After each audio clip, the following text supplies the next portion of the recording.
And welcome everybody to a long overdue episode of In the Library of Graphic Literature. And we have a new book. A new book! Yes! Welcome, Wallace Ryan. Hey, yes, we do have a new book. Only one, but it's a good one. And I threw in a few books of artists whose work is also in this collection. Because this is the famous it's the Marvel Fanfare. Yeah, it's possibly Omnibus. one of the greatest collection of stories. It was different artists, different writers every few issues, and basically it's one of the best compilation titles of them all, I think. This was here, as a matter of fact, I happen to have number one here too. Dun, dun, dun, dun, dun. So it was anyway. So Marvel Fanfare, basically, like I say, it got really good artists, and they were given free reign to do whatever. The comics at the time cost twice as much as the normal comics because they had fancy papers and all that. So in terms of anthologies, this is one of Marvel's greatest anthology titles, I think, without a doubt. And I've thrown a few other things of people who are in this title. Nice cover there by Arthur Adams. And here are all the comics included. Now, when it comes to this, there are some good ones. There's actually a Canadian guy who does three issues of this at least. Ken Stacy, who went to the same art school I did. So yeah, and Jim Sterling, the creator of Thanos, did a few episodes of The Thing and other stuff.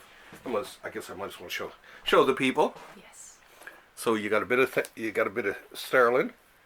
It was really cool, and then a few posters, and then throw in a few posters at the end. Then more Jim Sterling. Mm-hmm. Good old Jim. He does a good Hulk actually, and this is the Canadian guy, Ken Stacy. And he does a great Iron Man story. He had this really cool, sort of almost 3D style to him. I don't know how I can say it. He just has a very, very cool style, and then they'd have a bunch of pin-ups at the end, usually by said artist, right? So yeah, I always liked this guy's stuff. And it's funny because I first noticed when I was at the school one day, and I seen like a student exhibit or I can't remember what it was, but it was drawn by this guy, and I was like, what the hell is this doing? That's when I realized he was Canadian. So there's some more of his, just a really cool style. Very nice indeed. Very, very, very, very nice. And so yeah, and then there was Weird World, which is, okay. Zipping through a couple here just to get, and Daredevil by this guy Tony, I think is this Tony Salmons, or is this, Tony Salmons, who does, Show the people. He has a very distinctive style. He's done a few really cool Doctor Stranges in the day. Oh, and there's back to that Canadian guy again, doing the Canadian heroes there. Oh, and another Canadian doing the Hulk. So this is chock-a-block with Canadians. Oh, and there's good old Moonlight. Love that cover. Oh yes. So Marvel Fanfare went above and beyond most of the usual ones. And then later on in this, there was a run of stories by Charles Vess. Best known, he's done some stuff with Gaiman. He did some Sandman stories anyway. But Vess, great artist, and he did a series of stories of the Warriors 3, as they're called, the three pals of Thor. And then it ends off, actually, the last story. Let's go back to the start here. I jumped ahead. The last story is one of my favorite in the entire run. That's beautiful. It's called Chiaroscuro, and basically it's the story of this old woman. Don't do that. Okay, and it's this old woman. Here you go. Great, and it's by one of my favorite artists, David Mazzucchelli, best known, as I'll show you later, for Daredevil and other stuff. But it starts with this old lady, and she's telling her her grandchild, he's trying to rob some money from her too. Little shagger. Anyway, she's thinking about heaven and all this stuff, and then suddenly there's a crash, and she finds the angel. I guess he was after fighting some supervillain. I love that. And he came crashing down into her backyard, I think it was. So she runs around picking up all his feathers and puts them back into I love that. shape and all that.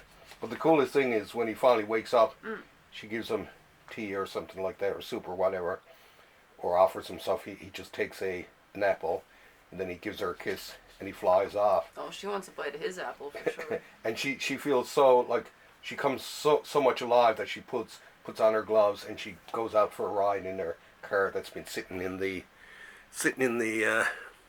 garage for all these years that she hadn't touched. Well, you probably shouldn't tell the whole story. Well, I think a lot of people know. No, well, yeah, that's probably true. But it's just so good. I just had to tell it. I hate to spoiler alert. So anyway, it was chock-a-block with great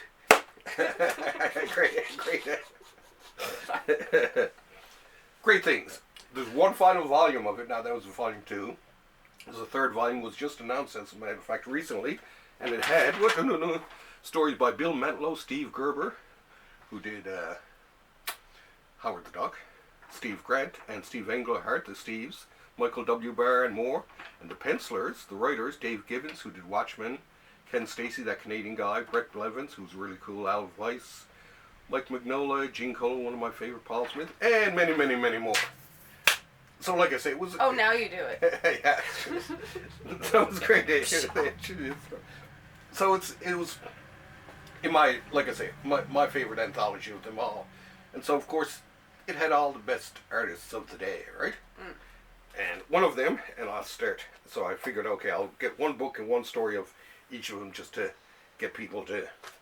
And this is P. Craig Russell. He does a lot. He inked quite a few stories in it, too, of other people.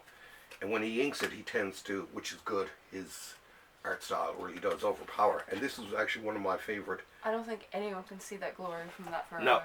And this is actually one of my favorite P. Craig Russell stories. I mean, he advanced. He became very advanced. This guy, of course, worked with Gaiman, too. He did the Graveyard book. And this came out in a comic. And at the time, it was just like, it just blew my mind. Like beautifully Nice, drawn, and still to this day, beautifully drawn. And it came out from Star Reach actually. So I had this comic mini, and I reread this so many times it was unreal. But just really beautifully drawn. You know, stories. To me, one of the best artists still alive and out there doing comics today. So. And then, after that, comes Paul Smith, who he did some of the different stories, including in the next one. He did like a lot of things over the years. One of my favorites was a comic called Leave It to Chance, which was about a little young girl who was a magician. So it was pretty cool, actually. But he did this story, The Golden Age, the Justice Society, one of my favorite Justice Society sort of alternate universe titles, because it came out in what was called their Elseworlds titles, and it was basically like the Justice Society, which are like the Justice League from the 40s and 50s, and how they tackled evil after the war. It's a great one of my favorite Justice Society stories of all time, actually. And I think this would actually make a great movie. So you people out there in movie land. If you say "oh" one more time, I'm going to pinch you. Okay. So, then that guy Dave Mazzucchelli, the Angel guy. He became famous for. He started out with doing Daredevil with Frank Miller. And he did a couple of different ones. This is the famous one, Born Again. This is the one that the latest TV show is based on. Oh, that's nice. Right? Beautifully done. He He also did a book several years ago called Asterios Polyp, which was totally unlike anything in this. Totally different style. Everything was amazing.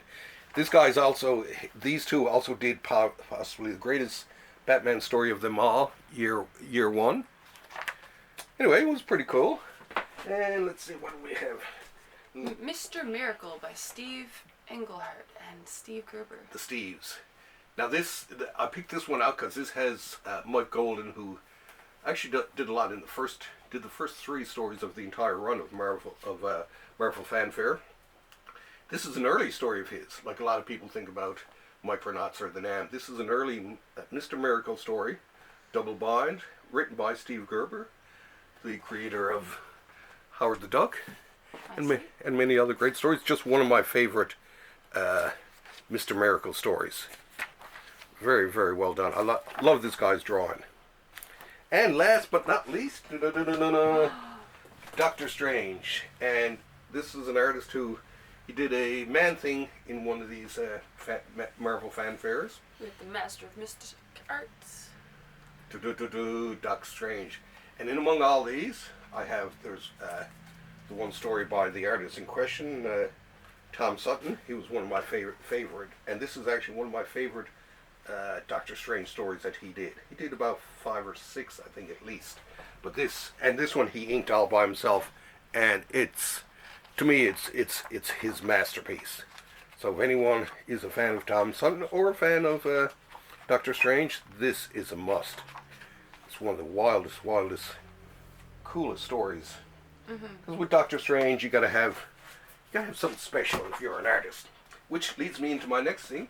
I'm going to do a surprise episode, hopefully the weekend, about Doctor Strange Artists, the Strange Artists. It's not a surprise if you tell people. Oh my God! Yes. Okay. Forget what I just said. Anyway, there might be a surprise episode this weekend. Anyway, that being said, I'm glad that you had us all over again into your living rooms and your kitchens, and you'll see us again very soon. Ciao. Ciao. Love you. Bye. Ooh.